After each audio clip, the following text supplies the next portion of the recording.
Bonjour à tous, bienvenue sur Animation pour enfants. Aujourd'hui, j'ouvre à nouveau ma boîte à secrets pour vous faire découvrir une force plus puissante que les muscles, la maîtrise de soi. Le plus grand guerrier n'est pas celui qui gagne tous ses combats, mais celui qui arrive à vaincre sa propre colère. Au cœur de la vallée des épées, le jeune Kaito rêve de devenir un gardien de la paix. Mais son plus grand ennemi ne porte pas de sabre. Il est caché à l'intérieur de lui.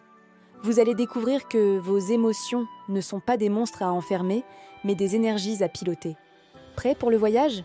Que ferais-tu si ton meilleur ami réussissait là où tu as échoué ? Sous un ciel de cerisiers en fleurs, Kaito et son ami Sora s'entraînent.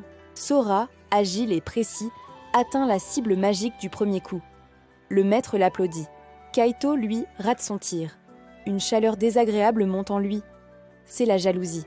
Il serre son arc, prêt à saboter celui de son ami pour qu'il échoue aussi. Le maître Kenzo s'approche et lui montre son reflet dans l'étang. Si tu éteins la lumière de Sora, la tienne ne brillera pas plus fort, Kaito.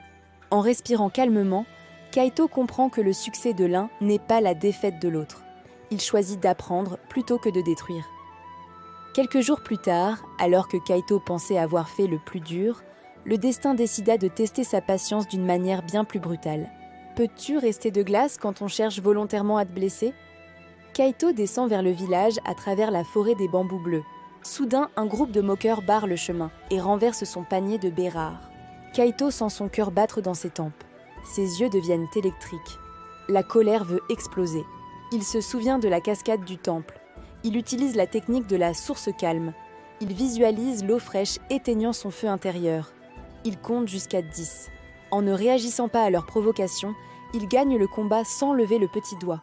Les moqueurs, déçus de ne pas avoir pu le faire craquer, s'en vont. Kaito avait maîtrisé son cœur face aux autres. Mais le maître Kenzo savait qu'il restait une ultime épreuve, affronter ce qui se cache dans l'ombre de son propre esprit. Le test final. Sauras-tu rester maître de toi quand tes propres peurs te provoquent ? La nuit tombe sur le pic du destin. Kaito entre seul dans la grotte des miroirs. Devant lui, une flamme sacrée s'élève et prend la forme d'un immense dragon de feu. Le dragon rugit, utilise les doutes de Kaito pour le déstabiliser, l'insultant sur ses faiblesses. Au lieu de crier ou de fuir, Kaito s'assoit en tailleur. Il regarde le dragon dans les yeux et dit « Tu fais partie de moi, mais tu ne me diriges pas. » Dans un silence absolu, le dragon se dissipe pour laisser place à une perle de lumière. Kaito est désormais un véritable gardien. Il est maître de lui-même. Kaito a appris que maîtriser ses émotions, ce n'est pas ne rien ressentir, c'est choisir comment agir.